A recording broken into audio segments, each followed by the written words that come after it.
दुरूद शरीफ।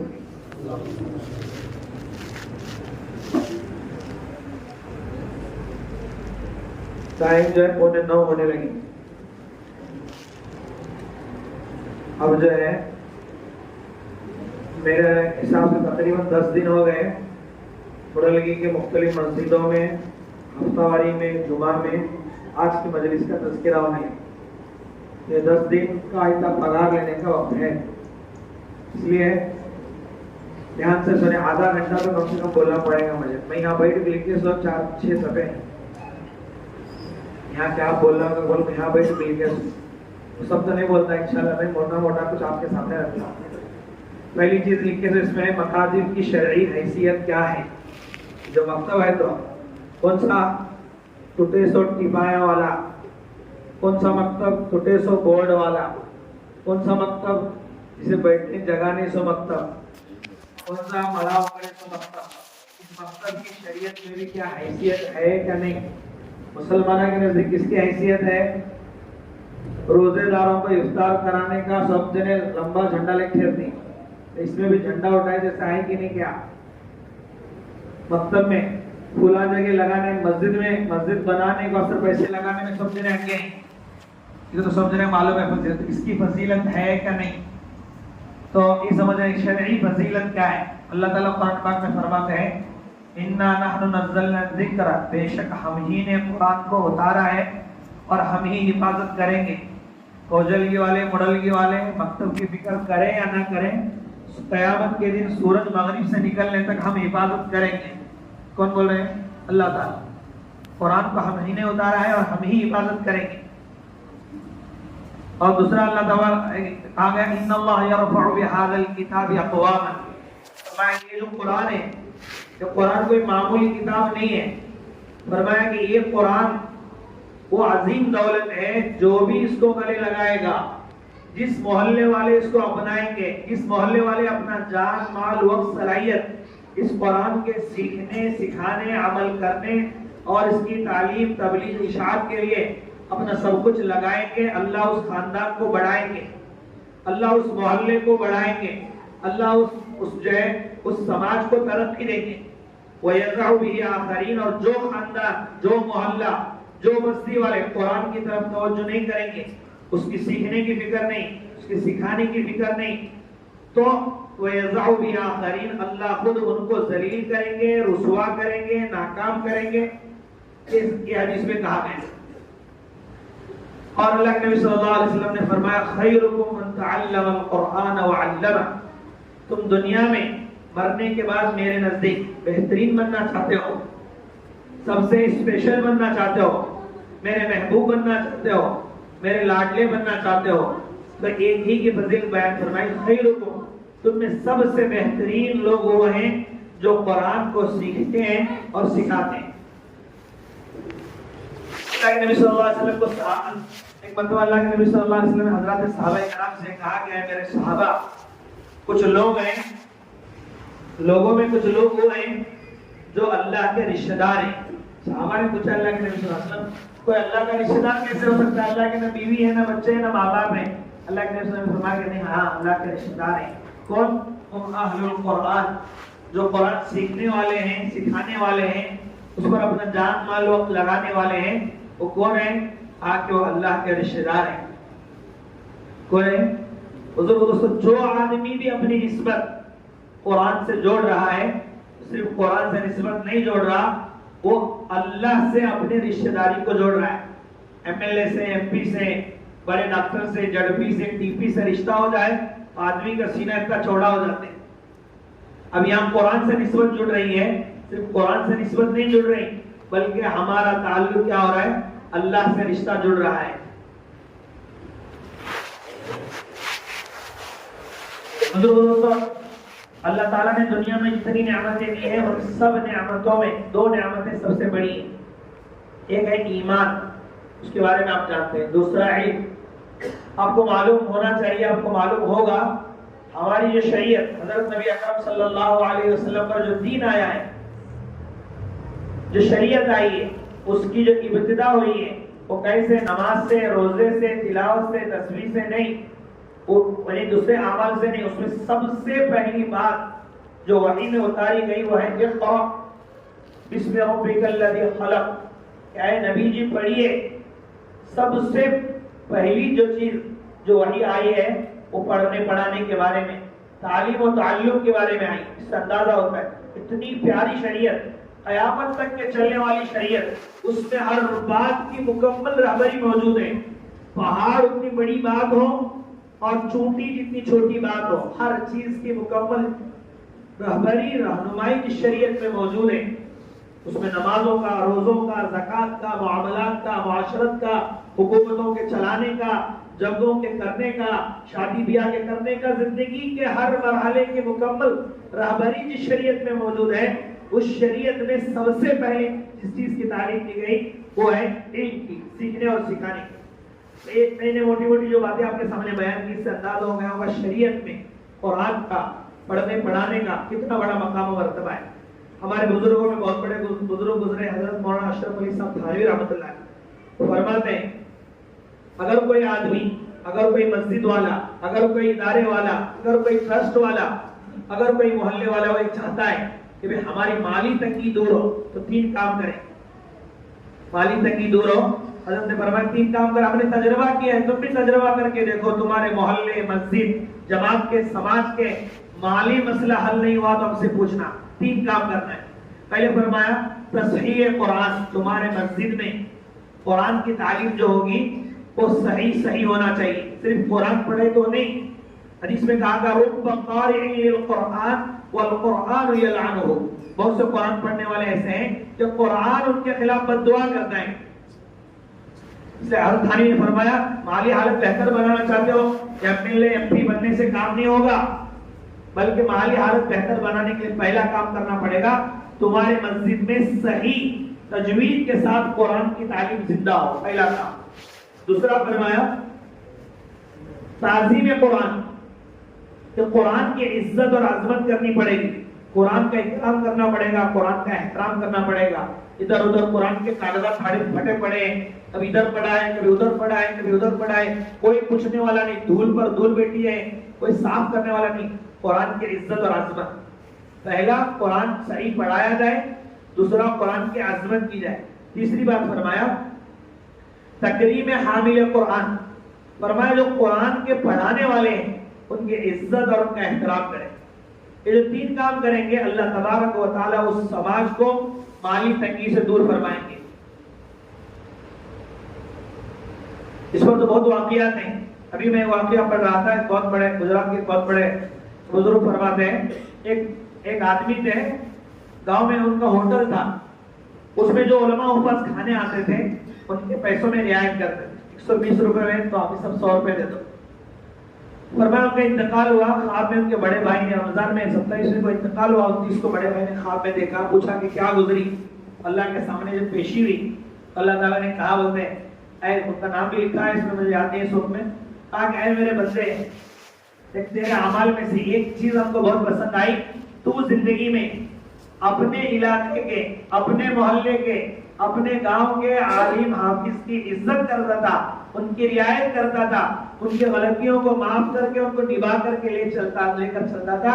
तूने कुरान वालों की रियायत की है, इसी बात पर तेरे जिंदगी के सारे गंदगियों को माफ करके तेरी रियायत करके तेरे लिए जन्नत का फैसला करता हूं। ये 3 काम, तजवीद के साथ कुरान हो, कुरान की अजमत हो, कुरान पढ़ाने वालों का इज्जत एहतराम और इकराम हो। दूसरी चीज मैंने लिखी है कि भाई ये मकतब जो है, एक तो होगा शरीयत की निगाह में, मोटा मोटा मैंने बयान किया। मकतब हमारे हिंदुस्तान में शुरू क्यों किया गया, बहुत लंबी तारीख है। इस मुल्क पर 800 साल मुसलमानों ने हुकूमत की, अंग्रेजों ने आकर के इस मुल्क को मुसलमानों से छीना।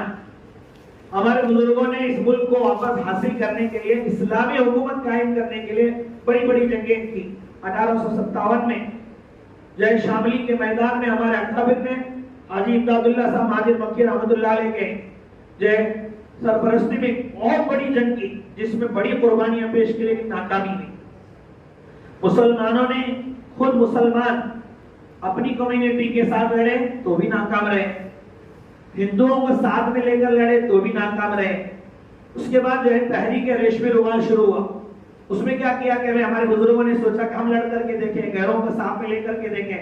अब एक काम करो, हम अतराफ के जो मुल्क वाले हैं, इंडोनेशिया था, मलेशिया था, अफगानिस्तान था, इधर तो तुर्की तो बहुत खराब हो चुका था, इधर सऊदी था, इनको साथ में लेकर के हम अंग्रेजों के खिलाफ लड़ेंगे तो उम्मीद है कि कुछ ना कुछ इनकलाब आएगा। उसके तहरीक रेशमी रुमाल शुरू किया गया, लेकिन वो भी जो है अपनों की शरारत के हवाले हो गई। फिर हजरत शेखुल हिंद रहमतुल्लाह अलैह को माल्टा की जेल में ले जाया गया, हजरत को काले पानी की सजा दी गई। इतने बड़े आदमी थे शेखुल हिंद रहमतुल्लाह अलैह, 5 फुट से भी कम आदमी थे, लेकिन अंग्रेज की पूरी सल्तनत कांपती थी। हजरत जो है उसके बाद माल्टा के जेल से जब आए तो पूरे हिंदुस्तान के लोगों को, बुजुर्गों को देवबंद में जमा किया और कहा कि देखो हम इतने साल से हमारे अकाबिर ने और हमने इस मुल्क में इस्लामी हुकूमत लाने के लिए, खिलाफत कायम करने के लिए हमने बड़ी कुर्बानी पेश की, बड़ी जद्दोजहद की। बहुत गौर करने के बाद, बहुत सोचने के बाद 2 सबक हमने माल्टा की जेल से, माल्टा की तनाहियों में अल्लाह से गिड़गिड़ा करके, अल्लाह से मांग करके, अल्लाह के सामने अपनी कुर्बानियों को पेश करके 2 सबक सीख करके आए। हजरत ने कहा हम जो है हिंदुस्तान में खिलाफत कायम करना चाहते थे, हालात इतने बदतर हो गए अंग्रेजों की शरारतों की वजह से, ब्राह्मणों की जो है उनकी अय्यारियों की वजह से मुल्क इस हाल में पहुंच चुका है। अब खिलाफत कायम करना तो बहुत दूर की बात है। अब हम ये देख रहे हैं आइंदा हिंदुस्तान के मुसलमानों के बच्चों की ईमान और दीन की हिफाजत के लाले पड़े हुए। खिलाफत तो बहुत दूर निकल गई, अब तो इनका ईमान बचाना मुश्किल है। क्यों? उस वक्त में अंग्रेजों ने पूरे ईसाई बनाने की तैयारी कर चुके थे और सिंधी संगठन ने पूरे मुसलमानों को हिंदू बनाने की तैयारी कर चुके थे। हजरत ने फरमाया अब तो खिलाफत बहुत दूर चली गई, अब मुसलमान अपनी 5 बातों की हिफाजत चाहते हैं। नंबर 1 अपनी जान की हिफाजत चाहते हैं, नंबर 2 अपनी माल की हिफाजत चाहते हैं, नंबर 3 अपनी इज्जत की हिफाजत चाहते हैं, नंबर 4 अपने ईमान, नंबर 5 अपनी दीन। इन 5 बातों की अगर हिंदुस्तान के मुसलमान अभी तक नहीं, अभी उन्होंने तकरीबन उनकी पेशक हुई 400-500 साल तक है, इस मुल्क में बसने वाला, इस मुल्क के ऊंच नीच को देखा है, यहाँ पर बसने वाली कौमों के मिजाज और मजाक को देखा है, यहाँ के बसने वाले लोगों के हालात को 200 साल का एक कड़वा तजर्बा सामने रखने के बाद शेखुल हिंद रहमतुल्लाह अलैह ने कहा हिंदुस्तान के बसने वाले मुसलमान शहरी हो, देहात के हो, कहीं भी हो, तो 5 बातों की हिफाजत चाहते हैं तो 2 काम करने पड़ेंगे। 2 काम करेंगे, तुम्हारी जान की हिफाजत होगी, माल की हिफाजत होगी, इज्जत भी बचेगी और उससे आगे बढ़ करके ईमान और दीन की भी हिफाजत होगी। 2 काम क्या? पहला हजरत ने फरमाया, पहला सबक हमने रात की तन्हाइयों में अल्लाह से गिड़गिड़ा करके मांग कर रोकर जो हमको मिला, पहला सबक तो ये कि मुसलमानों को हर हाल में मुत्तहिद रखा जाए, टुकड़ों में बंटने न दिया जाए, छोटी छोटी बातों में इख्तिलाफात हो करके इनके शिराजे को बिखरने न दिया जाए, वरना क्या होगा, ना इनकी जान सलामत रहेगी, ना माल, ना इज्जत, ना आबरू, ना ईमान, ना अमल। दोस्तों पहला सबक आज भी हमारे लिए सबक है, हम टुकड़ों में ना बटे, छोटी छोटी बातों में आपस में खानदानों को न टूटने दें, इख्तिलाफात ना करें, झगड़ों को छोड़ें, इत्तेहाद पैदा करें। मस्जिद और जमातों में इत्तेहाद हो, मोहल्लों में इत्तेहाद हो, रिश्तेदारों में इत्तेहाद हो, उलमा में आपस में इत्तेहाद हो, जिम्मेदारों में इत्तेहाद हो। छोटी छोटी बातों को लेकर के इख्तिलाफ पैदा करने वाला सबसे ज्यादा जो नुकसान पहुंचाता है, तकलीफ पहुंचाता है, वो सरकार दो आलम सल्लल्लाहु अलैहि वसल्लम को है। इस नबी ने अपना सब कुछ कुर्बान करके इस उम्मत को उम्मत बनाया था।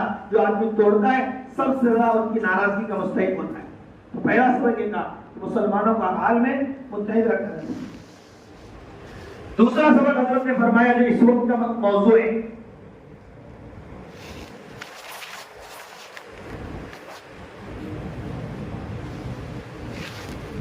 दूसरा जो हजरत ने सबक फरमाया, दूसरा काम मुसलमानों को जो करना होगा, इसके लिए तुम्हारा धंधा संभालने का चाहते हो, तुम मेहनत करेंगे, एमएलए से अच्छे ताल्लुकात हो जाएंगे, धंधा संभलेगा, ऐसा दिमाग से निकाल दो। इस मुल्क में ऐसी लचक है, ऐसी झलक है, तुम अपनी सोच से जाएंगे, कभी अपनी जान की हिफाजत नहीं कर पाओगे। कभी अपनी माली तरक्की नहीं कर पाओगे, कभी अपनी इज्जत नहीं बचा पाओगे, कभी अपनी ईमान और दीन को बचा नहीं पाओगे। दूसरा कुछ भी इसके अलावा सोचेंगे। दूसरा फरमाया, दूसरा जो सबक हमने सीखा और वो मुसलमानों को जो करना है, फरमाया कि कुरान को लफ्ज़न और मानन आम करना पड़ेगा। मुसलमानों को हर हाल में मुत्तहिद होना पड़ेगा, पहला काम। दूसरा फरमाया कुरान को लफ्ज़न और मानन आम करना पड़ेगा। ये जो पहला काम है, कुरान को जो है मुसलमानों को हर हाल में मुत्तहिद रखना पड़ेगा। उसके लिए बयान इंसानियत एक तंजीम कायम की है सूरत में, वो अभी भी काम कर रही, उन्होंने बहुत काम किया। दूसरा जो काम था, कुरान को लफ्ज़न और मानन आम करें, उसके लिए हमारे बुजुर्गों ने जो कुरान के अल्फाज आम हो, उसके लिए मकातिब का सिलसिला शुरू किया। कुरान के माने मतालिब मफाहिम आम हो, उसके लिए मदारिस का सिलसिला शुरू किया। दारुल देवबंद का 1857 में नाकामी मिली, 1866 में दारुल देवबंद की बुनियाद रखी गई। उसके बाद जंगी पैमाने पर मदारिस को फैलाया गया और मकातिब का जाल बिछाया गया। क्यों बुजुर्गों से इसको बिछाया गया? इसलिए नहीं कि हमारी छोरी पढ़ी थे तो अच्छा रिश्ता आते। आजकल हमें कई अवसर पढ़ाने लगी, किताबी सब्जेक्ट में लिखे थे मेरे पास 30 जने आएंगे तो 20 छोरियां, 20 लड़कियां, 10 छरवान लगते। अभी हमारे उसका उलमा किराम सुरात करे 20 लड़कियां, वो लड़कियां इसलिए बोल रहे हैं कि वो सलीका में लड़की, और 10 छरवान की कह रहे हैं कि सबसे ज्यादा मस्ती करने वाले, सताने वाले लड़का सकने लगी, शान अच्छे से बच्चा नहीं बेचने लगे। तो दोस्तों मकातिब का जो है सिलसिला शुरू किया गया। क्यों? सिर्फ ऐसे नहीं कि कुरान हदिया कर लेंगे, अच्छा रिश्ता मिल जाएगा। बिदता में तो बिदती लोग हैं तो खत्म पढ़ने आते, तो खत्म दिलाने आते, खाजी साहब बंदगी साहब तो इन्हें खत्म दिलाते हैं। इसलिए नहीं है बुजुर्गों दोस्तों, ये मकतब को समझना पड़ेगा। ये मकतब जो है अरबी के कलिमात पढ़ाने के लिए नहीं है, ये मकतब जो है 2-4 सूरे पढ़ाने के लिए नहीं है। जिस मोहल्ले और जिस गांव के बच्चे मकतब पढ़ेंगे उनको 5 बातों की हिफाजत की जमानत इसमें मौजूद है। और बुजुर्गों खास करके मदरसे में जो मौलाना ने कहा, मदरसे में हमारे जाने वाले बच्चे कितने हैं? 3%, और हमारे मदरसे के अलावा जो रहने वाले बच्चे हैं वो 97% है। इसलिए उलमा फरमा रहे हैं कि भाई मकतब की जो तालीम है वो फर्ज आइन की तालीम है, मदरसे की जो तालीम है फर्ज किफाया की तालीम है। और एक आदमी बालिग होने से लेकर के मरने तक का, बुढ़ा होने तक के जितना उसकी उम्र है, उसमें वो जितने अमल करता है वो सारे अमल मकतब के होते हैं। और नमाज में क्या करते हैं? अक्सर जने हाफिज साहब मौलाना रहे तो भी 10 सूरह में पढ़ते हैं, मगरिब में, इशा में, अपनी इनफरादी नमाज में अलग तला इन्ना अतना कुल होगा, ये सब ये 10 सूरह कहां के मकतब के। और सूरह रहमान, सूरह यासीन इन्हों में नहीं पढ़ते कि वो मदरसे बहुत कम इस्तेमाल में आते हैं। तो आप मतलब 24 घंटे में इस्तेमाल होने वाले सूरह मकतब के, सना पढ़ती मकतब की, दरूद शरीफ पढ़ती मकतब की, तैयार पढ़ रहे, खाने की दुआ पढ़ रहे, खाने की सुन्नतें, नमाज के फराइज, वजू के फराइज, सारी चीजें एक आदमी के 99% चीजें मुसलमान की जिंदगी के अमाल जो है वो मकातिब के होते हैं। तो मकसद बुजुर्गों दोस्तों कुछ चीजों के पढ़ा देने का नाम नहीं है, इसमें हमारे बुजुर्गों ने बहुत दूर अंदेशी के साथ में इसको तय किया है। इसमें 5 बातों की हिफाजत की जमानत है। ये तो हो गया बुजुर्गों ने जो तय किया था उसका। अब फिलहाल अभी भी हमारे उलमा ने बात, फिलहाल जिस दौर से मैं और आप गुजर रहे हैं, इस दौर में मकतब की अहमियत बहुत बढ़ जाती है। उसकी वजह एक तो है हद दर्जा दुनिया तलबी इस वक्त में हमारे अंदर पैदा हो चुकी है। दुनिया की मोहब्बत इतनी है, आखिरत से इतनी गफलत है कि हमारे मौलाना उस्मान साहब कहते हैं कि बच्चा घर में जब रहता है तो काफी नहीं रहता है कि मुसलमान का बच्चा मकतब में आकर मुसलमान होता है, मकतब में आकर मुसलमान होता है, घर में तो काफी नहीं रहता है। आप अपने घर के बच्चों को जाकर आज पूछे सोने से पहले, बेटा तो चल कन्नड़ स्कूल जाते नहीं, इंग्लिश स्कूल जाते नहीं, खाना खाते हो पढ़ती तो ओ मसल तो माँ जो तिरगा माया, आप पूछो जाकर के, हमारे मोबाइल में वीडियोस मौजूद है अच्छे अच्छे घराने की। एक ऐसी औरत 7 साल मदरसे में पढ़ी है, उसके दोनों बच्चे के वीडियोस मेरे मोबाइल में मौजूद है कि दोनों बच्चे जो है पूरा वो स्लोगन गा रहे हैं, पूरे शिरकी अल्फाज सिखाया जा रहा है, पढ़ रहे हैं, ताकि बच्चे जो है मकतब में आकर ही मुसलमान होते हैं, उससे पहले वो मुसलमान रहते ही नहीं। इस वक्त दोस्तों एक तो हद दर्जा दुनिया तलबी है, आखिरत से बेजारी है। अगर मकतब में नहीं भेजा जाएगा बच्चे की आखिरत का समझना बहुत मुश्किल है। दूसरा, मोबाइल में इतने ज्यादा माँ बाप आजकल के मशगूल है बच्चों को तरबियत करना, उनको सिखाना, समझाना, बिल्कुल नहीं रहा।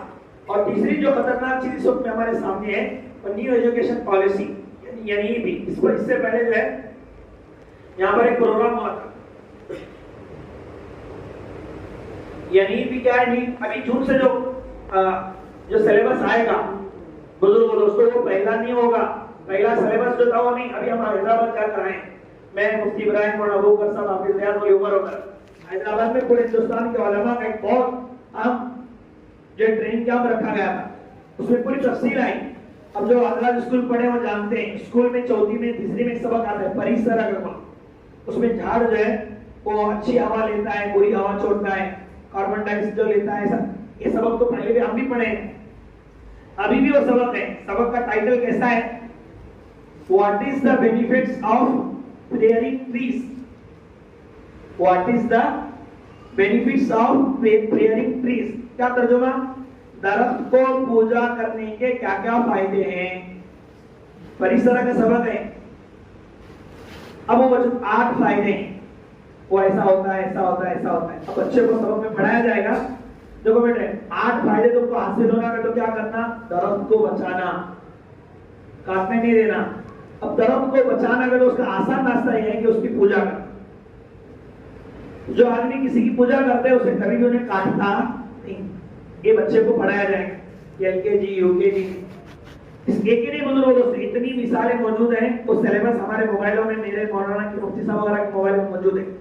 हर चीज को जो है बुजुर्गों दोस्तों वो मुशरिकाना को कुफरिया अंदाज में रख दिया गया है। मौलाना कहने लगे, मौलाना खालिद बेग साहब, एक स्कूल में 8-6 सब्जेक्ट होते हैं, 3 लैंग्वेज के 3 कोर सब्जेक्ट होते हैं। ऐसा नहीं कि एक सब्जेक्ट में जो है वो हिंदुवाना चीजें होंगी, बाकी 5 जो है तो नॉर्मल कॉमन स्कूल की तालीम होगी, नहीं, हर सब्जेक्ट को बहुत प्लानिंग के तहत में कुफरिया रंग में रंगा गया है। हर सब्जेक्ट को 2-1-2 2-2 4 इसको भी कुफरिया अंदाज में रंगा गया है। और मौलाना खालिद बेग साहब करें, हमारा सर्वे इस वक्त में मौजूद है, लोग इस वक्त में जंगी पैमाने पर अपना सब कुछ कुर्बान करके, सब कुछ छोड़ करके मकासद की अगर फिक्र नहीं करेंगे, आइंदा 5 साल में 45% बच्चे मुसलमानों के मुर्तद और काफिर हो जाएंगे। ये जय बुजुर्गों दोस्तों सिलेबस की मिसाल दौर क्या है कि वॉइस पोल्यूशन का एक सबक है कि भाई आवाज ज्यादा होने के से क्या क्या नुकसान होता है, ऐसे आवाज ज्यादा होने से क्या क्या नुकसान होता है। पुरानी गाड़ियां हैं उसकी आवाज से नुकसान होता है। तो वॉइस पोल्यूशन जिससे नुकसान होता है मुआशरे का, माहौल का, उसमें बहुत सारी चीजें गिनाई है। उसमें एक चीज है अजान, इससे भी वॉइस पोल्यूशन होता है। अरे बच्चे को उसके उस्ताद जो है स्कूल में पढ़ाएंगे, वो बच्चा आइंदा 5 साल में अगर मकतब का निजाम सही नहीं होगा वो एहसास करेंगे आजाद नहीं होना चाहिए। क्या इससे आजाद, इससे वॉइस पोल्यूशन होता है।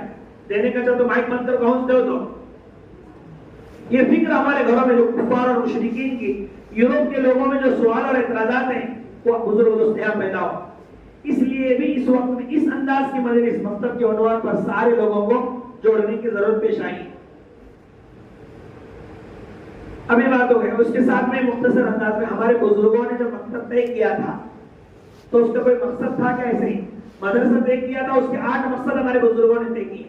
ऐसे मकतब के भी 5 मकसद उस वक्त में तय किए थे, 6ठा मकसद उसमें सुधा बाद के जमाने में दाखिल हो गए। मकतब जो आपके मोहल्ले में चलता है वो सिर्फ कुरान सिखाने के लिए नहीं है। आपके हाफिज साहब सिर्फ कुरान सिखा रहे हैं, 2-4 बातें आप करा रहे हैं तो आपका मकतब सही नाश पर नहीं। आपको भी मालूम होना जरूरी, मकतब के 6 मकासद हैं। सबसे पहला मकसद मकतब का है सियाहत अकाइद। मकतब में पढ़ाने वाले उस्ताद की जिम्मेदारी, मकतब चलाने वाले जिम्मेदारों की जिम्मेदारी है कि हमारे मोहल्ले के बच्चों को सबसे पहले ईमान सिखाया जाए और ईमान बनाया जाए।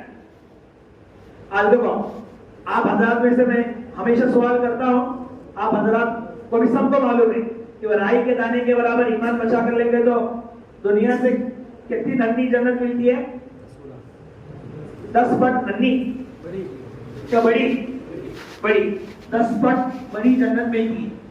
तो अगर हमसे कोई पूछा जाएगा तो ईमान कहते हो क्या, जन्नत में जाने के लिए क्या होना, राशन कार्ड, क्या ईमान, जहन्नम से बचने के लिए क्या होना,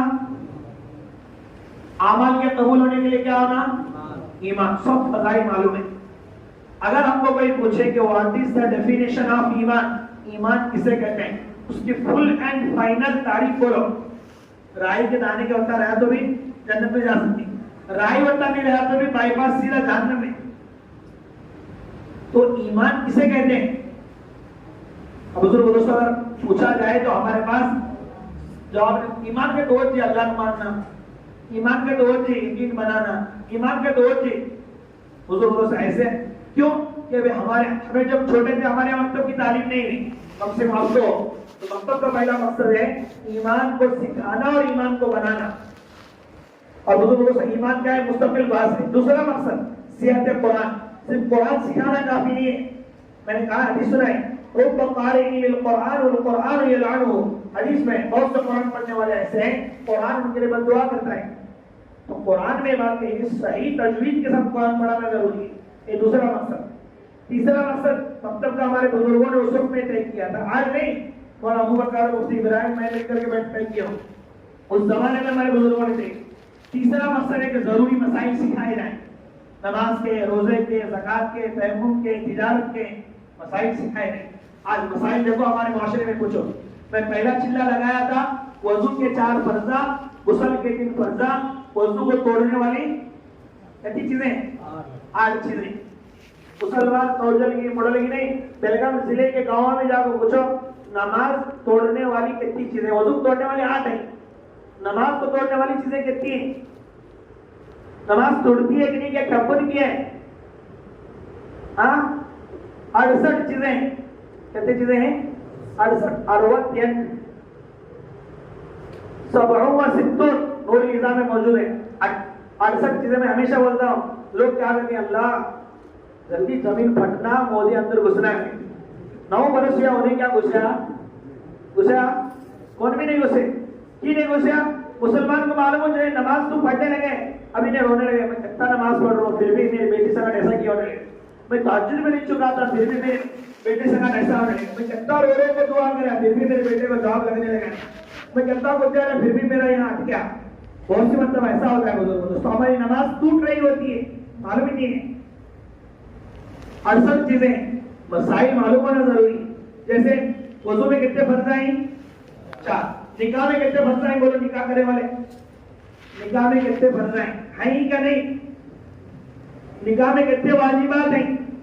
अब तिजारत करने लगी, तिजारत में कितने फराइज हैं, ज़कात में कितने फराइज हैं, बोलो ये वाले ज़कात बहुत निकालते हैं, ज़कात में कितने फराइज हैं, कितनी चीजों से ज़कात तोड़ती है, ज़कात भी तोड़ती है, कुरान में है। मसाइल मालूम नहीं है। अब मैं आप हजरात एक सवाल का जवाब दो, एक आदमी वजू कर लिया, वजू को खराब गाली दिया, आप बहन की वजू टूटते हैं कि नहीं, टूटते करने वाले हाथ उठा जरा, हाथ उठाओ जरा, टूटते करने वाले हाथ, नहीं टूटता करने वाले हाथ उठाओ, उठाने लगे, मालूम होते हैं टूटते, मालूम नहीं होगा दोस्तों, इतने छोटे छोटे मसाइल मालूम। मैं बोला नहीं शुरू में 2 नियामतें सबसे बड़ी ईमान और इल्म। आज मुसलमानों के हालात बदलने लगे नहीं, बीजेपी सरकार जाने लगी नहीं, क्यों? सबसे बड़ी कमजोरी है मुसलमानों की, इल्म हासिल करते ही नहीं, बल्कि शैतान ने सबसे बड़ा जो इनके अंदर एक अपना हरवा इस्तेमाल किया है, वो एक मुतमईन बना दिया है। मजे सीखने की क्या जरूरत, हमारे हजरत फरमाते हैं रमजान से रमजान तक पूरा साल गुजरते हैं, इन्हें अमीर साहब, इन्हें जिम्मेदार, इन्हें जमादार, इन्हें फुला पूरा साल गुजर गया।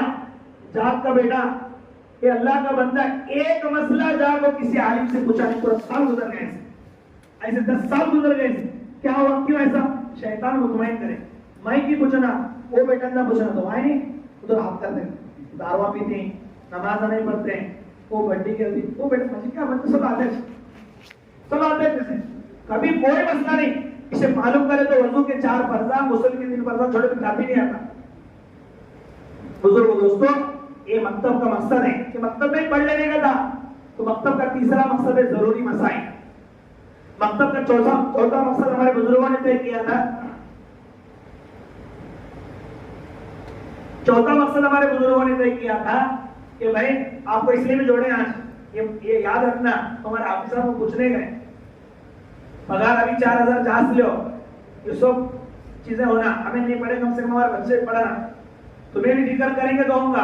एक हाथ से ताली बजती नहीं, क्या बस रही मुरली में एक हाथ से ताली नहीं। चौथा मकसद हमारे बुजुर्गों ने किया सीरत पाक पढ़ाना, सरकार दो आलम सल्लल्लाहु अलैहि वसल्लम की सीरत पढ़ाना।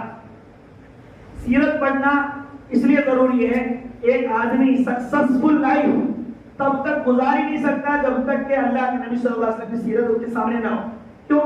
जब सीरत सामने होगी तो मालूम है बाप मरा गया तो क्या करना, हमारे नबी क्या करेंगे, माँ मरी तो क्या करना, दादा जो बहुत बड़ा सहारा थे मरे तो क्या करना, नौजवान बेटी अच्छी तलाक में तो क्या करना, एक बेटा था लाडला बेटा था, बेटा मरा तो क्या करना, गांव वाले गली वाले गालाने को घर से बाहर काट रही तो क्या करना, इल्जाम लगाए तो क्या करना, गरीब है ये कर्जा इतना ज्यादा है तो क्या करना। अल्लाह के नबी सल्लल्लाहु अलैहि वसल्लम की सीरत मालूम होगी, जर्रा बराबर परेशान नहीं होगा, फौरन राहबरी मिलेगी। अल्लाह के नबी ने ऐसा किया तो आज देखो हमारे माशरे में इसका बेटी मरी तो क्या बोलेगा, बेटा मरा तो क्या बोलेगा नहीं। अल्लाह को एक नहीं करे 400-500 बेटा गला देते, हमें सबसे क्या तो नमाजा पढ़ को भी देखा नहीं। अल्लाह के बंदे जब अल्लाह के नबी सल्लल्लाहु अलैहि वसल्लम अल्लाह तबारक व तआला अपने नबी का बेटे को बचपन में इंतकाल कराना पसंद कर सकते हैं, तो तेरे भी बेटे का इंतकाल हुआ है, तेरे अंदर खूबी होगी, बुराई की बात नहीं है। सीरत मालूम होगी। आज बुजुर्ग दोस्तों सीरत मालूम नहीं होने की वजह से इतने उलझे हुए, इतने उलझे, कोई गाइड नहीं है। अब नौजवानों की बात देखो, इन्हें 12वीं तक पढ़ते हो, अपने माँ बाप को क्यों रखना मालूम ही नहीं, बच्चे को क्यों रखना, और साल 12वीं पूरी हुई, अब इन्हें क्या करने लगे, और घर में बैठे मोबाइल देखते बैठे और देखते बैठे, और अम्मा चालू करी क्या हाउस बैठे तो क्या 1 रुपये कमाने का नहीं, क्या नहीं, बात बोलने लगी, बोलने लगी मैं जल्दी शादी कर रही, जोरू भी बोलने लगी, क्या कमाने लगे नहीं, काटने लगे नहीं।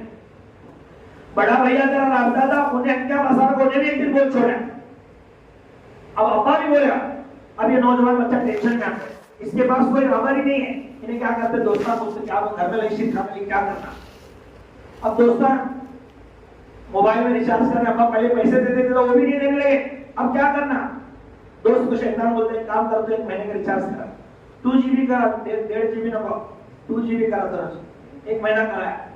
अब उन्हें बड़ा मौसम मानते हैं, उसे बाप से ज्यादा मौसम इसे मानते हैं कि जो गली के टपोरी को एक दिन क्या कर दिया, चाय पिला दिया, नाश्ता करा दिया, जरूरत पड़ी बिरयानी खिला दिया, साइकिल मोटर पे बैठा ले गया, तो अब ये घर में लोग दाल नहीं करने लगे, सबसे ताना देने लगे, घर वाले मालूम मुझे कैसे रहने कैसे। अब उन्हें आहिस्ता क्या करते थे, बोला तुझे खर्चे में पैसा नहीं, तुझे खर्चे पास तो कम से कम देता कर, मोबाइल में बहुत आने लगे, रम्मी आड़ी प्राइस के लिए बोल तू क्या लगी लगाना को 50 रुपए में दे दो तुझे, तू लगा, जीता तो जय नहीं का तो पहली मर्तबा शैतान भी जीता दे उसे, घर में हराने लगी, फिर टेंशन देने लगी।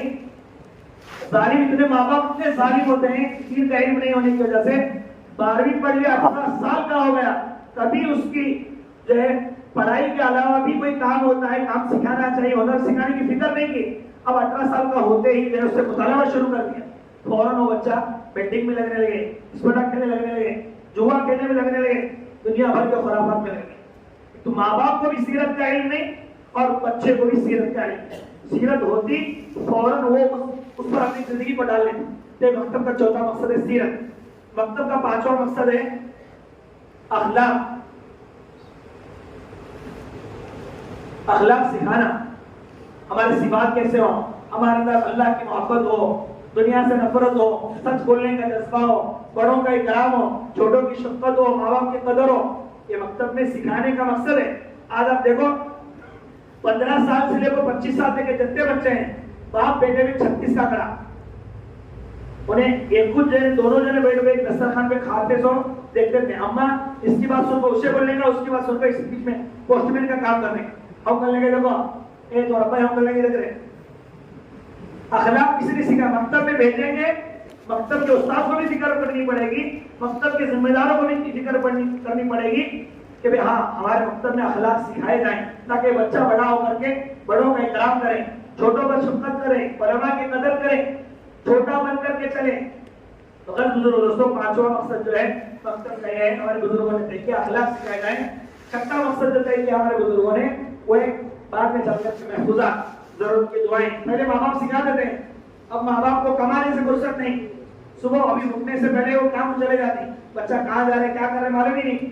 अब हमारे बुजुर्गों ने कहा कि चलो इसको दुआएं याद नहीं, दुआएं सिखाई जाए, हदीसें सिखाई जाए, सुन्नतें, नमाज, कलीमे, नमाज में पढ़ी जाने वाली सना, दरूद शरीफ, महफूजा, ये छह मकसद है। अब मकसद में होने लगे क्या, उल्टा सीधा कुछ कुरान पढ़ा देती, 2-4 हदीसा, सना तैयार पढ़ा हो गया, अकाईद बिल्कुल नहीं, मसाइल बिल्कुल नहीं, सीरत नहीं।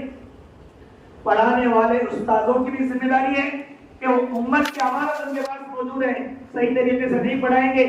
हम अगर 100% अच्छे अमाल करके जन्नत में जाने के सारे अमाल हमारे नामे अमाल में मौजूद है, लेकिन हम अपने पढ़ने वाले बच्चों के ईमान और अमाल की फिक्र नहीं करेंगे, कयामत के दिन हमारे ये बच्चे जो है हमारा गिरेबान पकड़ करके जन्नत की उस लाइन से खींच करके जहन्नमियों के सामने लाकर खड़ा करेंगे। असातिज़ा की जिम्मेदारी, कुल्लुकुम राइन व कुल्लुकुम मसऊलुन अन रइयती। एक शिकायत ये भी हमारे उस्तादों की सोच में, हमको भी हमारे उस्तादों ने कहा तो कहा कि भाई हमारे बहुत से बच्चे 10 में आती और टेंशन में उस्ताद पढ़ाने लगे, शैतान जो उलझाए, उस्ताद हमारे कहने लगे जो नहीं आए उनको छोड़ो, जो है उनकी फिक्र करो, आज मैं इनको सबसे बेहतर से बेहतर क्या दे सकता हूँ वो देकर भेजो, बाकी वाले जब आती हूँ तो बाद में देखेंगे। बुजुर्ग इस चक्कर में अभी नहीं आने लगे, अभी नहीं आने लगे, 70 ही चाहिए, 40 ही चाहिए, क्या पर नहीं, आज जो बच्चे चाहे 2 हो 3 हो उनको बेहतर से बेहतर क्या दे सकते हैं, उस्तादों की जिम्मेदारी। ये 5 मकासद है बुजुर्ग दोस्तों। अब आखिरी बात, मकतब जो है, मकतब का तो क्या आम मतलब समझने क्या समझ क्या बोले, हमारा हाफिज पढ़ाता नहीं, हमारा हाफिज हम पढ़ाता नहीं, कोई हाफिज कर दे और क्या कहते हैं मकतब क्या है, बोले मकतब जो है 4 सुतूनों का नाम है, जैसे घर के 4 पिलर रहते तो झोपड़ी के 4 खंभे रहते, ऐसे मकतब के 4 सुतून है, मकतब के 4 घाले, यानी ट्रक के, ये हमारे रिक्शे के कितने घाले यानी टमटम के 4, तीर फिरने लगी, एक नहीं फिरेगा तो जाते रिक्शा जाते, लेकिन घस लेते जाकर कहाँ डबरे में पड़ते कि टॉक में पड़ते मालूम नहीं। तो यार चारों के चारों काम करना, 3 काम नहीं करने लगे, एक ही काम करने लगे तो तब कोई हलने वाला भी नहीं, हदरने वाला भी नहीं। तो सही गाड़ी चलना है तो क्या करना, मकतब के 4 सुतून है। सबसे पहले मकतब में लफ्ज भी 4 है, मीम से बोले मुअल्लिम, मीम से मुअल्लिम, मुदर्रिस पढ़ाने वाला उस्ताद, सबसे पावरफुल कैंडिडेट, सबसे मुतहर्रिक। अब उस्ताद की क्या जिम्मेदारी है ये बोलने का मौका नहीं, उनको बोलेंगे बाद में, फिर भी आपके सामने भी क्या तो अपना कुछ बोलने नहीं, उनको क्या बोल रहे हैं इसलिए आपके सामने। मुदर्रिस में 4 लफ्ज है, मीम से मुदर्रिस मेहनती और किसान की तरह है, दाल दूसरा लफ्ज है मुदर्रिस में दाल, दाल से दर्दमंद, और जैसे एक माँ अपने बच्चे का दर्द रखती है, कमी कोताही को देख करके बंदा उल्टा सीधा कमजोर जैसा भी होता है काला पलटा उसको गले से लगाती है, उस्ताद की सिफत हो, दर्दमंद हो। हर बच्चा मेरा है, पढ़ने जिसे आते उन्हें भी मेरा, जिसे पढ़ने नहीं आता उन्हें भी मेरा, पाबंदी से जो आते वो भी मेरा है, और जो गैर हाजिर करते वो भी मेरा है, और जो नेक है वो भी मेरा है, जो शरारत करने लगे धोखा मारने लगे उन्हें भी मेरा है। दर्दमंद, मीम से मेहनती हो, दाल से दर्दमंद, रा से राबर, बच्चे की उस्ताद राबरी करे, जिस वक्त में क्या जरूरत है, क्या कमी है, उस कमी को दूर करने के लिए मैं क्या कर सकता हूं, ये राबरी। और लास्ट में मुदर्रिस सीन से सलीका में फरमाया कि उस्ताद बच्चों को बनाना चाहता है, सलीका बोलने में सलीका हो, आबे जाबे गधा घोड़ा बिल्ली कुत्ता, बच्चों को बोले नहीं, सलीके के अल्फाज इस्तेमाल करें, खुद सलीके से रहे, क्लास को सलीके से रखें। तो मकतब के 4 सुतून, पहला सुतून उस्ताद मकतब, दूसरा लफ्ज है काफ से कमी की जिम्मेदार तुम्हें सब जने बैठे वाले मकतब, तीसरा लफ्ज ता से तलावेदारी बच्चे, तीसरा सुतून, और माँ लास्ट में 14 सुतून है माँ बाप, 4 सुतून उस्ताद, कमिटी वाले, बच्चे और माँ बाप। अब इसमें देखेंगे होता क्या है, अब ये कारगुजारी आपके सामने, माँ बाप को तो अट्ठ फिक्र नहीं, क्या भी कौशल फिक्र में 18 वर्ष की जब तक नहीं होते नहीं, उनके गली के बाजू वाले नौकरी लगे रहना, उन्हें क्या भी धंधा करते रहना, तो इनकी क्या खुलती, और तक बच्चा क्या कर रहे कहाँ जा रहे, तो वो दिल में हंसते रहते। उनका बेटा 500 लगाने लगे, उनका नौकरी लगी, अब अपने बच्चे याद आते हैं और तो गए थे खाते हुए 18 साल तक 19 साल तक फिक्र ही नहीं रहती, अब तक बिगड़ को दुनिया भर का शरीर होने बने रहती। तो माँ बाप को अपने बच्चों के बारे में फिक्र नहीं, एक मजलिस करे तो फिक्र आने वाली भी नहीं। तुम्हारे माँ बाप को दुनिया की फिक्र है, दुनिया की फिक्र, दीन की फिक्र माँ बाप को नहीं। बच्चे कौन थी? उस्ताद, कमेटी वाले और बच्चे। बच्चों का मसला ऐसा है, बच्चे जो है वो अड्डे की तरह है, रोटी गुनने से अट्टा रहते तो उसे जिधर मुड़ती उधर फिरते हो। रोटी चपाती करे चपाती होते हैं, पूरी करे तो पूरी होते हैं, समोसा करे तो समोसा होते हैं। पूर्ण भाव में पूरी कैसे कर दो क्या होता है? पूर्ण होते हैं ना करेगी। बच्चे का मसला नहीं है, बच्चे को जिधर घुमाएंगे वो उधर घूमेगा। उसे अल्लाह वाला बनाओ, सहाबी की सिफात वाला बनाओ, ईमानदार बनाओ, झूठा बनाओ, डाकू बनाओ, वो हमारे हाथ में। माँ बाप तो फिक्र करने वाले नहीं रहे। अब बच्चे का तो मसला ऐसा है, अब बच्चे कौन? उस्ताद और कमेटी।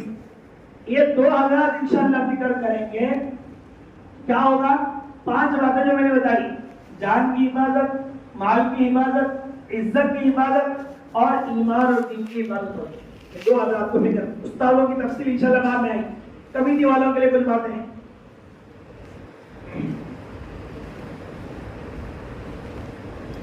कमेटी वाले के बारे में अजीब मैं किताब में पढ़ रहा था अभी, मकतब के अभी फौरी तौर पर जैसे बात खत्म हो जाएगी, फौरी तौर पर हर मस्जिद की अब बना सकते तो अभी या बाद में मशवरा करके बना सकते तो एक कमेटी होनी चाहिए, 4 से 5 जने की। अब हमारी थोड़ी कारगुजारी आपको सुना दो। अगस्त में, गुज़श्ता महीने साल के अगस्त में मैं गौजल के मरकज में इमामत पे लगा। हमारे मकसद में हमारे मस्जिद के तहत में 200 घर हैं, हमारे गौजल के मरकज के तहत में करीब है, कुछ दूर भी है। बच्चे कितने आते थे? 30-40, बहुत कम। अब बाद में जो है हमें मेहनत शुरू करें, हमारे उलमा मौलाना उस्मान साहब हैं, हमें मिल करके मौलाना बशीर साहब से मशवरे से, मौलाना अबू साहब के मशवरे से तो एक निज़ाम होना चाहिए। तो अल्हम्दुलिल्लाह 4, 5, 6, 7 महीने के नतीजे में इस वक्त में 350 बच्चे हमारे पास मौजूद हैं। 8 असातिज़ा पढ़ा रहे हैं और हमारे मरकज वाले 8 जने का पगार दे रहे हैं। कितने जने पगार दे रहे हैं? नूरानी वाले कितने जने पगार दे रहे हैं? इब्राहिम मस्जिद वाले कितने जने पगार दे रहे हैं? और जिलानी मस्जिद वाले कितने जने दे रहे हैं? पटकुन के मल्ले वाले कितने जने पगार दे रहे हैं? कौजली वाले दुनिया के मंड, उन्होंने पैसे काटने में सबसे ज्यादा चीज, लेकिन अल्हम्दुलिल्लाह एक निज़ाम बनाने की उलमा के मशवरे से कोशिश हुई। आज 8 असातिज़ा पढ़ा रहे। अभी हमारे साथी साहब हैं यहाँ, हुसैन भाई वगैरह की जमात आई थी, तो हमारे मकतब को देखकर आए। अल्हम्दुलिल्लाह सबसे 350 बच्चे हैं, सबका बेहतरीन तालीमी निज़ाम इंतजाम के साथ में काम हुआ है। गुज़श्ता हाजी शकील साहब वगैरह हमारे सालाना जलसे में आए थे। एक छोटी मजलिस करे थे मौलवी पर 50,000 रुपए का इनाम दिए थे। बच्चा आए थे यहाँ साहब, शकील साहब भी मौलाना भी आए, 50,000 का इनाम दिए। तो उसमें बुजुर्ग दोस्तों हमने क्या किया वहां पर, 6 लोगों की मकतब वार जमात बनाई और हमारे पूरे गांव के लोगों की मौजूदगी में मेरे को काम करना है। तो मकतब एक बहुत अहम काम है। आज हमारे बच्चे लोग आपके गली में भी शराब पी रहे हैं, स्पेट खेल रहे हैं, ये कर रहे हैं, वो कर रहे हैं, दुनिया भर के खुराफात कर रहे हैं। उसकी बुनियादी वजह मकतब की तालीम सही नहीं। आज भी जो बच्चे आपके पोतरे नवासे अल्लाह न करे, सौबार न करे, उनकी मकतब की फिक्र नहीं है। अब सबका रिपोर्ट यहाँ मौजूद है। 20 घर है, 50 घर, 130 घर है, 50 बच्चे आते हैं। 83 घर है, 60 बच्चे आते हैं। 40 घर है, 26 बच्चे आते हैं। कितने बच्चे हैं? 130 घर में 85 बच्चे हैं। कहाँ गए बाकी बच्चे? और मोदी सरकार नको भेजो को बोले रही है क्या? मोदी साहब गोश्त बंद कर आए थे तो गुज़श्ता बकरीद में और लकड़ी लगा कहने के मतलब भेजो नको कर। अभी हम हैदराबाद गए थे, मुझसे अबू बकर जाबिर कहने लगे जो रास्ते खुले हैं उन पर चलो, बंद अच्छे से रास्ते भी खुल जाएंगे। जो रास्ते खुले हैं उन पर चलो, जो रास्ते बंद है वो भी खुल जाएंगे। जो रास्ते खुले हैं उन पर नहीं चलेंगे तो वो रास्ते भी बंद हो जाएंगे। इसलिए बुजुर्गों दोस्तों, ये बच्चे क्यों नहीं आते? कौन फिक्र करना है? हाफिज साहब जाना जी घर घर को, हाफिज साहब जाना घर घर, तुम्हें क्या करने वाले? वो सोने वाले, तुम्हारी जिम्मेदारी नहीं है, सबकी जिम्मेदारी है। जिम्मेदार बनो ना बोले तो मस्जिद के बनेंगे तो बड़ापन के लिए नहीं, मुझे भाई करना नहीं। कुल्लुकुम राई, हर बच्चे का पूछा जाएगा, हर मस्जिद के जिम्मेदार से, हर मस्जिद के मस्जिदवार जमात के साथी से कयामत के लिए बच्चे पूछेंगे तुम्हें जिम्मेदार थे, तुम्हारी बात सब लोग मानते थे, तो बोले क्यों नहीं? कयामत के दिन पूछोगी। मैं कह रहा हूं दोस्तों, जिम्मेदार होना ये बहुत फजीलत की चीज है। अल्लाह ने कुरान में फरमाया, इन्ना नहनु नज़्ज़लना ज़िक्र व इन्ना लहु लहाफ़िज़, कुरान और हमारा दीन हमने उतारा है और हम ही उसकी हिफाजत करेंगे। बोले अब जो जिम्मेदार बने, अब वो बच्चों की दीन की फिक्र कर रहे हैं, तो गोया कि अल्लाह ने जो जिम्मेदारी ली है, तो उसकी जिम्मेदारी को पूरा करने की जवाबदारी अपने जिम्मे लिए। अब बोलो, जो आदमी अल्लाह का काम कर रहा है, जो आदमी अल्लाह की जिम्मेदारी को पूरा कर रहा है, क्या अल्लाह उसके कारोबार को जाया करेंगे? क्या उसके बच्चों को उसके आंखों के ठंडक बनने से जाया करेंगे? क्या उसके बच्चों को उसके बुढ़ापे का सहारा नहीं बनाएंगे? जरूर बनाएंगे। जो आदमी अल्लाह की जिम्मेदारी अपने ऊपर उठा है, कभी अल्लाह उसके धंधे को जाया नहीं कर सकते, उसके खानदान को टूटने नहीं दे सकते, उसके बच्चों को गलत आदतों का शिकार होने नहीं दे सकते। अल्लाह जरूर बनाएंगे। तो इतना वो 19-20 हुआ तो अल्लाह इसके पोतरों और नस्लों को खड़ा करेंगे। जिम्मेदार बनना बड़ी फजीलत की चीज है। एक हदीस में कहा गया, अद्दालु अलल खैरि कफ़ाइली, और जो आदमी किसी भली बात की तरफ बराबरी करता है, उसको उतना ही सवाब मिलता है जितना करने वाले। अब बुजुर्ग दोस्तों, आप मौलाना अबू बकर साहब अपने अब ये वहां मस्जिद में रहते थे, जब बच्चे थे, पता नहीं वो किसने मकतब में पढ़ाया, अब उस मकतब को कौन पगार देते थे, कौन चंदा देते थे, ये होंगे। आज मौलाना मदरसे के मौलवी ने आप सबको जमाने की फिक्र करें, मुफ्ती इब्राहिम साहब है, दूसरे उलमा माशाल्लाह हमारे मौजूद हैं। ये हजरात आज इतना बड़ा काम मॉडल की जोन का संभाले हुए, इतनी नौजवानी में संभाले हुए, माली एतबार से इतना बड़ा मदरसा खड़ा किया है।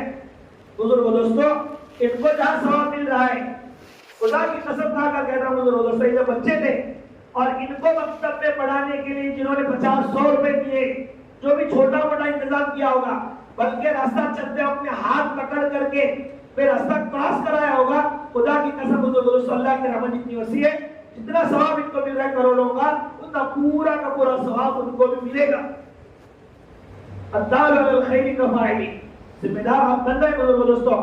मैं जिम्मेदार हूं, मेरा इंतकाल हो गया, मेरे मरने के बाद में मेरे पेट से पैदा हुए बच्चे मेरे लिए इस सारे सवाब करेंगे या नहीं करेंगे, कोई यकीन की बात नहीं।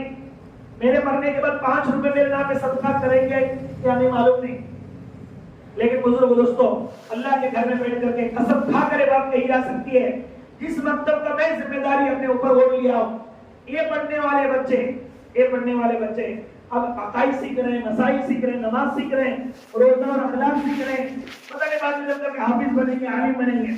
मैं थोड़ी बहुत मकतब की निगरानी कर रहा हूं, मैं थोड़ी बहुत अपना जान माल वक्त लगाने की कोशिश कर रहा हूं इस मकतब पर। मेरे मरने के बाद बुजुर्ग दोस्तों, मेरे बच्चे करेंगे कि नहीं मालूम नहीं, ये बच्चे करें या न करें, ये बच्चे मेरे लिए इस सारे सवाब करें या न करें, मेरे लिए दुआ करें या न करें, जितने अमल करेंगे सारे का सारा सवाब बुजुर्ग दोस्तों हमें कब्र में मिलता रहेगा। ये 16 की बात है, 100% बात है। मकतब का जिम्मेदार होना, उस जिम्मेदारी को लेना बहुत ऊंचा काम है बुजुर्गों दोस्तों। अब आपकी जिम्मेदारी क्या है? जिम्मेदारों की सबसे पहला काम है बुजुर्गों दोस्तों, तालीम ठीक हो।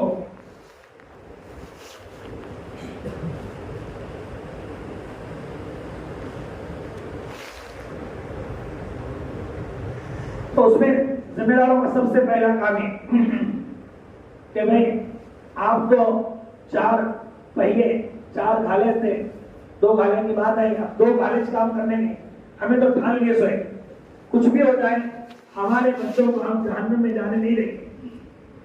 30 घर है तो 30 के 30 घरों के बच्चों की जन्नत में ले जाने की फिक्र करने की हमने ठान ली, उनको जहन्नम से बचाने, बड़े होकर के शराब, जिना, चोरी, डाका, सूद, हराम से बचाने की हमने ठान ली है।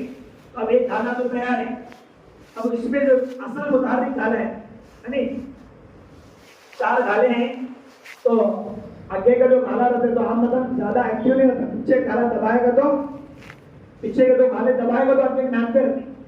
मैं तो तैयार हूँ, मैं जिम्मेदार कमेटी वाले हमें तो तैयार है। अब हमारे साथ कौन तैयार होना, हमारे तो बराबर हमारे कंधे को कंधा लगा वो काम करने कौन तैयार होना, उस्ताद तैयार हो। अब तुम्हारा पहला काम ही है कि भाई उस्ताद को बनाना है। क्या बोलो मैं, बोलो ना उस्ताद को, बोलो जोर से बोलो, बनाना है। इमाम निज़ारी, मुजद्दिद अल-फिसानी, मौलाना इलियास साहब, कुतुबुद्दीन मुख्तियार काकी, खाजा अब्दुल कादिर जिलानी, मोइनुद्दीन चिश्ती नहीं आने वाले बड़े में था, अच्छे वाले मोइनुद्दीन चिश्ती ने अब्दुल कादिर जिलानी, इनको संभालने का है, इनको बनाना है। इनके अंदर जो खूबी पैदा करना चाहते हैं राय मशवरे से, एक गाला चलने लगे दूसरा गाला नहीं चलने लगा, लड़ मरेगा तो गाला दिए का तो काम नहीं होता, रिपेयरिंग करना पड़ेगा, फिर इंशाल्लाह गाड़ी चलेगी। तो पहला काम आपका अपने उस्ताद को बनाना है। अब जब उस्ताद रख रहे हैं अच्छे से अच्छा उस्ताद रखना है। उस्ताद को सही काम करना है, उसके लिए जरूरी है दोस्तों, उसकी सबसे पहली चीज आप अपने मकतब के उस्ताद को अपने इमाम साहब से अब काम लेना चाहते हैं, सबसे जरूरी चीज, सबसे पहली चीज, पैसे नहीं, सबसे जरूरी और पहली चीज है उसकी इज्जत करना। क्या करना मुझे दोस्तों, इज्जत करना। इज्जत करना एक ऐसी चीज है, आदमी जानवर की भी इज्जत करेगा, वो भी आपका गुलाम बन जाएगा। उसके साथ में गलत रवैया इख्तियार किया जाएगा, कुत्ते जैसे जानवर की फाड़ खाने की तरफ खुलेगा। सबसे पहला काम जो करना है, इतना बड़ा निजाम चलाने के लिए सबसे पहला काम, करोड़ रुपए जमा करने नहीं बोल रहे आपको, सबसे पहला काम आप अपने इमाम साहब की इज्जत कीजिए, उनको एहतराम की निगाह से देखिए, उनको सलाम कीजिए, उनका बुराई से तस्करा न कीजिए।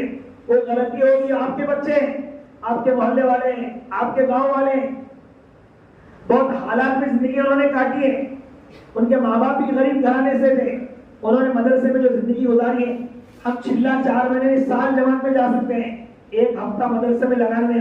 अभी देखो तुम्हें 1 घंटा यहाँ बताएगा तो बैठ नहीं सकते थे। इन्होंने जो है 7 से लेकर 11 बजे तक, 11:30 तक, जोहर से लेकर असर तक, मगरिब से लेकर रात 10 बजे तक, 2-2 सालों बैठ करके, 2-2 इनके पलने की उम्र थी, इनके बलवनगी की उम्र थी, इनके अभी जो है पाँव मजबूत होने के थे, हड्डियां मजबूत होने की उम्र थी, अभी खेलते थे और कूदते थे, कूद करके इल्म हासिल किए होते, इनकी ताकत और मजबूत हुई होती और इनकी जो है जवानी और मजबूत हुई होती। लेकिन इनके माँ बाप ने, इन्होंने उम्मत के बच्चों को बनाने के लिए अपना बचपन को कुर्बान किया है। खेलने की उम्र को एक बना के अपने आप को घुंटे से बांध करके जिंदगी गुजारी है। इतना लंबा लंबा वक्फा, अल्लाह ही जानता है उनका दर्द क्या होता है। अभी रात में 10 बजे सोए नहीं, 4 बजे इनको गुस्से से मार करके उठाया जाता था। बुजुर्ग दोस्तों, इन्होंने जो कपड़े धोए, छोटी छोटी उम्र में कपड़े धोने नहीं आता था। ये हाफिज राशिद है, हमें साथ में पढ़ते थे, इनको नहीं आता था। इनके भैया हाफिज हुसैन साहब, वो कपड़े धो के देते। बुजुर्ग दोस्तों, ये अब्बास उलमा जो है, आप इनको मोहब्बत देकर तो देखो, इनका इकराम करके तो देखो कैसा इनकलाब पैदा करते हैं।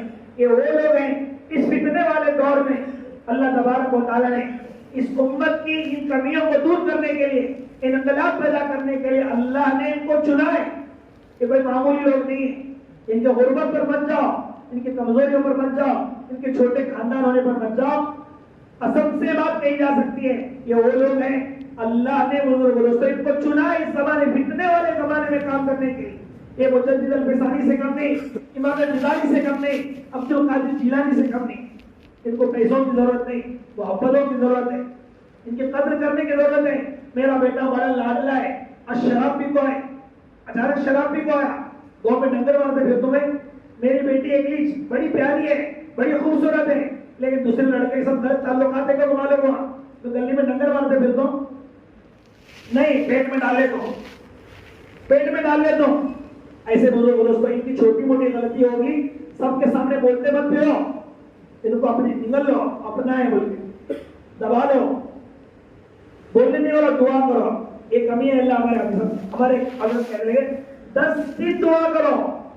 क्या होने लगे, जोहर की सुन्नत ऑफिसर नहीं पढ़ने लगे, मगरिब के बाद 2 रकात सुन्नत छोड़कर जाने लगे, खड़े होकर बोलेंगे क्या ऑफिसर हो, नमाज पढ़ने का है कि नहीं, मोबाइल लेकर फिरते तो बुजुर्गों से सच्चा आदमी की निशानी नहीं।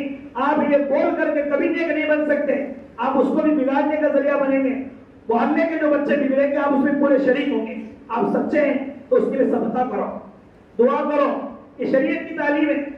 फिर आप 4 दिन 5 दिन फिर उसके बाद बोलो, बहुत अदब से जाकर बोलो। अब सब हमारी दरखास्त है, अब जोर की सुन्नत पढ़ेगा तो और अच्छा होगा। हमारे सब घर में पढ़ते अच्छी कितने, यहाँ जरा पढ़ेगा तो सबके लिए सबक होते हैं। ऐसा बुजुर्ग दोस्तों करेंगे तो इंशाअल्लाह बड़े बड़े आलिम, बड़े बड़े मोहल्ले वाले, करोड़ोंपति, अच्छे सौ मस्जिद वाले वो काम नहीं कर सकेंगे जो आपकी छोटी मस्जिद वाले करेंगे। तो पहला काम आपको उस्ताद को बनाना है। उसमें पहली चीज है बुजुर्ग दोस्तों के उस्ताद का इकराम करना है, उनकी रियायत करनी है, उनका साथ देना है, उनको प्यार मोहब्बत से सलाम करना है। सलाम भी नहीं करते आजकल, सलाम भी नहीं करते। और अल्लाह माफ करे बुजुर्ग दोस्तों, जिस खानदान को अल्लाह तबाह करने का फैसला करते हैं, जिस खानदान को तबाह करने का फैसला करते हैं, उस खानदान के जिम्मेदार के जुबान पर उलमा की, हाफिजों की ग़ीबतें, बुराइयां, उनकी टिंकल, उनकी कमियां निकालने को उस पर लगा देते हैं। बुजुर्ग दोस्तों आप देख लो, कितने बच्चे ऐसे मदरसे में पढ़ रहे थे, 27 पारे 28 पारे, किसी की वही तो जरूरी नहीं यही वजह, और बहुत से वजूहात होते हैं। एक वजह ये भी है कि पढ़ता पढ़ता बीच में छोड़ दिया, क्यों कि भाई हो ये रहा, तो बच्चा तो बड़ा नेक था, इसका बाप जो उलमा की शान में गुस्ताखी करता था, वो गुस्ताखी इतनी, वो जो पैमाना इतना लबरेज हुआ कि अल्लाह ने इसके औलाद को कुरान से महरूम कर दिया। इसलिए बुजुर्ग उलमा क्या करना चाहिए, मौलाना अमराज बोलने में उनको क्या बोल रहे, उनको बोलेंगे इंशाअल्लाह, उनकी मजलिस अलग से होगी, आपके बड़े आपके सामने बोलना ये ठीक नहीं, आपके लिए ठीक नहीं, उनको इंशाअल्लाह बोलेंगे। तो पहला काम बुजुर्ग दोस्तों ने बताया, उनका एहतराम किया जाए, उनकी रियायत की जाए।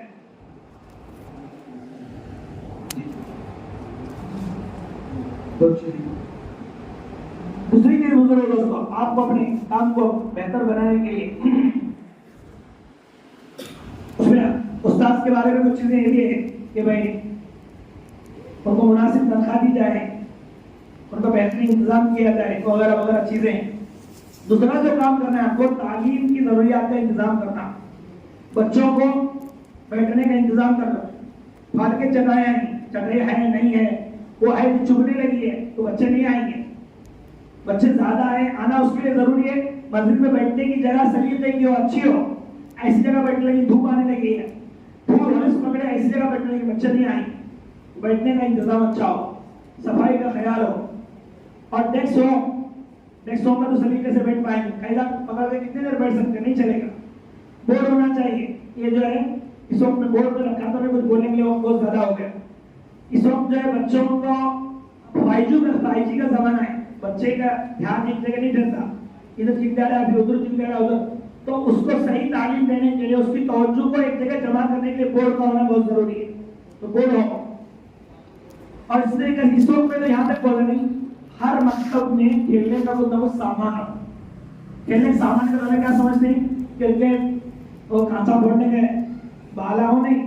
अभी हम सफर में गए थे तो 450 के और खालिद बेग साहब ने डिजाइन किए, क्या खिला सकते हैं, कुछ खेलने का सामान हो। और इसके अलावा इनाम का इंतजाम हो, जैसे भी बात आई इम्तिहानात हो 2 महीने में 3 महीने में, तो बच्चों को उनको इनाम दिया जाए। हमारे मकतब में क्या होता है, बिल्कुल इनाम का सिलसिला नहीं है, और दिएगा तो बहुत शाने लोग ₹1.5 का एक टन ना, ₹2.5 की एक नोटबुक, बस में झंडा गाड़ते बहुत बड़ा नहीं, इनाम का इंतजाम हो। और उसके अलावा बच्चों की तरबियत का इंतजाम हो, उनको नमाज का माहौल बनाने के, तो भाई मस्जिद की तरफ से तय करें, सुबह की नमाज में जो बच्चे 40 दिन तक नमाज पढ़ने आती है उनको मस्जिद से इनाम दिया जाए, ऐसा कुछ तरतीब करना है। और आखिरी बात बुजुर्ग दोस्तों, हमारे 100% बच्चे मकतब में पढ़े, दीन का फर्ज आइन का इल्म हासिल करें, कि हम जिम्मेदार हैं, इसलिए हमारी जवाबदारी। उसके लिए पहला काम कल से ही जो आपको करना है वो सर्वे करें। तो हमारे एक नोटबुक में हमारे मस्जिद के कितने घर, 30 घर, हर घर का नाम है। उसके आगे हो कि भाई इसमें 4 साल से लेकर के 12 साल तक कितने लड़के हैं, कितने लड़कियां हैं, उनकी फहरिस्त हो। अब वो मकतब में आ रहे हैं कि नहीं, उसकी फिक्र। बड़े बच्चे हैं, बालिग बच्चियां हैं, लड़के लड़कियां, उनके भी मकतब का फिक्र, ये भी एक काम है। और उसके साथ में जो है ये सब काम करने के लिए बहुत जरूरी चीज है वो मकतबात जमात बनाना। ये 5 लोगों की 6 लोगों की जो है एक मकतबात जमात हो, तो उसके लिए आप हजरत बताएं कि अभी जो है कहाँ की जमात बनाने का अभी मुज़ाकरा किए हैं, साथी तय हो गए जी हमारी जमात बन गई है, हमारे साथी हैं, ऐसा अगर जहाज आगे है तो आप जाहिर करो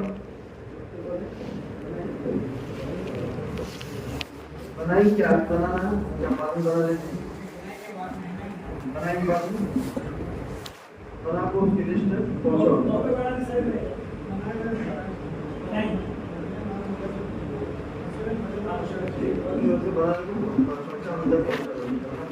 फिर उनको जोड़ेंगे मुस्तकिल अलग से मकतबात जमात बनती है, फिर उनको अलग से जोड़ेंगे मुस्तकिल, उनके लिए बहुत सारी चीज़ें नहीं आई अभी वो बताएंगे पुराने वाले नहीं बनाएंगे तो मुस्तकिल हफ्तावारी में 2-3 जमात मस्जिद वालों को जिम्मेदारी दी जाएगी, वो वाले को सिद्ध करेंगे कि नहीं बनाएंगे, इससे वो हादिस में भी कुछ बना पुराने वाले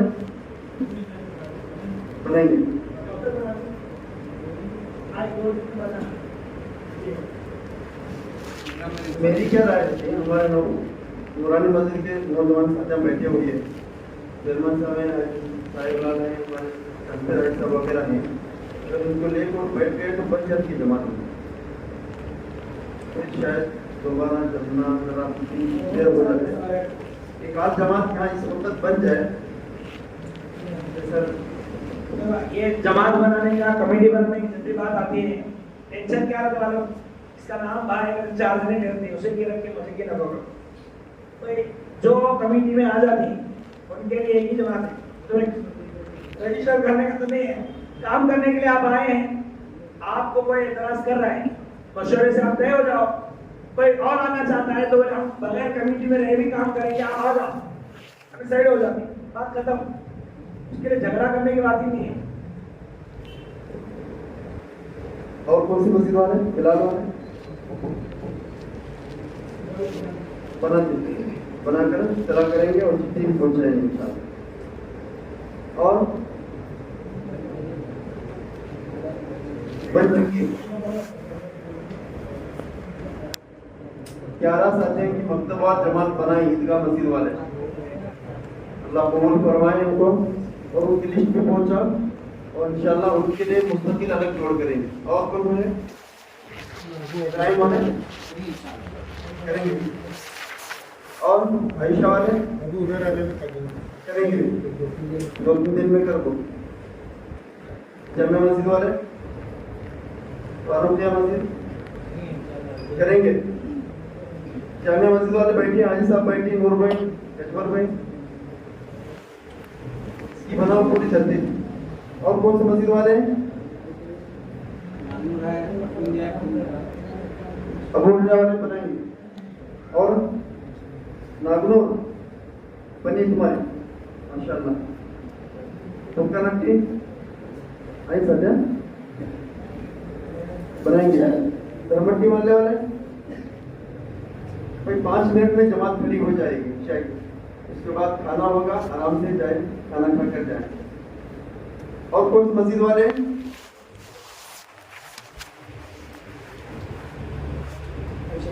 आयशा मस्जिद वाले, ठीक है भाई, इसकी फिक्र करो और आइंदा जो है 2-4 दिन 1 हफ्ते के बाद जो है मुस्तकिल जमात बनाकर उनकी पूरी फहरिस्त हम तक पहुंचा दें इंशाल्लाह। फिर से जो है उनको मुस्तकिल जोड़ेंगे, फिर उनके लिए जो है तरतीब बनाएंगे, क्या काम है उनको वो भी समझाएंगे, करेंगे भाई इंशाल्लाह।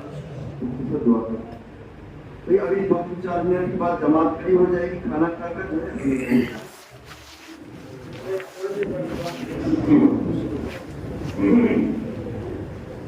मैं आज जो है हमारे पुराने साथी हैं माशाल्लाह, बहुत से हमारे वालिद साहब की उम्र के हैं माशाल्लाह, इलाके के जिम्मेदार हजरात हैं, उनके सामने बातें बहुत जोश में बहुत जोर जोर से बोल दिया हूँ, किसी को कुछ तकलीफ पहुंची हो तो मैं माजरत खाऊं।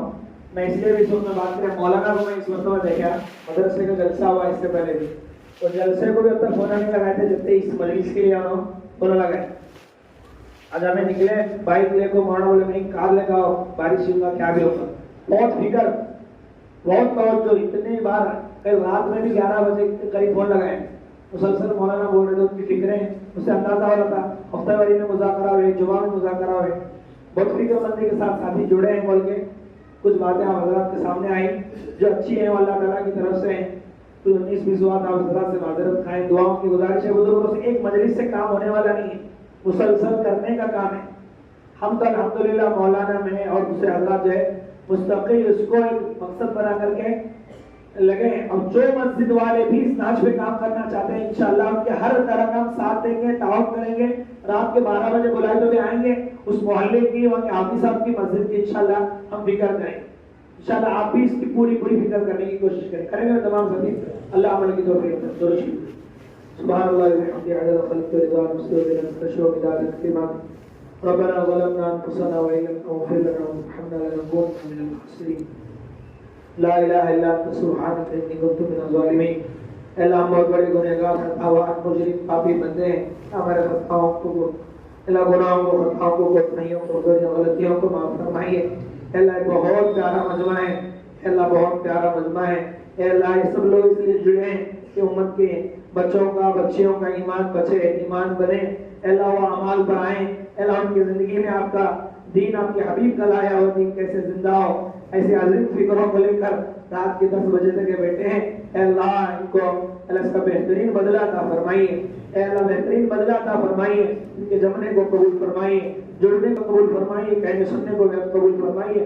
दुनिया और आखिरत में इनको और इनकी नस्लों को बेहतरीन से बेहतरीन बदला अता फरमाइए। अल्लाह इसमें जो मक़रूज़ीन हैं उनके कर्ज़ों की अदायगी की सूरतें पैदा फरमाइए। जो बीमार है शिफा अता फरमाइए, जो परेशान हालत की परेशानियों को दूर फरमाइए। अल्लाह उलमा उफ़ाज़ में मौजूद हैं, उन सब की सारी ज़रूरतों को अल्लाह पूरा फरमाइए। अल्लाह सोच जो फिक्र हमारे सब बुजुर्गों की है, हमारे बड़ों की है, उलमा रब्बानीयीन की फिक्र है जो आप बैठ करके की जा रही हैं। अल्लाह उन बुजुर्गों के सदक़े जो खैर हम मांगते हैं। अल्लाह ये मजलिस सिर्फ मजलिस बंद करके, सिर्फ बातें बंद करके अल्लाह खत्म हो। अल्लाह इससे पूरी बात फरमाइए। हमारे मैदान में कुछ काम वजूद में आए, इसके तौफीक को सादत अता फरमाइए। जरिए बहाने के तौर पर हमें इस्तेमाल फरमाइए। मेहरबानी से अल्लाह पूरी इबादत फरमाइए। ऐ अल्लाह जो कहा गया सुना गया उस पर अमल की तौफीक अता फरमाइए। सरकार दो आलम सल्लल्लाहु अलैहि वसल्लम की सच्चे दुआ में हमारी दुआ को कबूल फरमाइए। सल्लल्लाहु अन्ना मुहम्मदन माअहु सल्लल्लाहु अलैहि वसल्लम। सुब्हान रब्बिका रब्बिल इज्जति अम्मा यसिफून, सलामुन अलल मुरसलीन, अल्हम्दुलिल्लाह।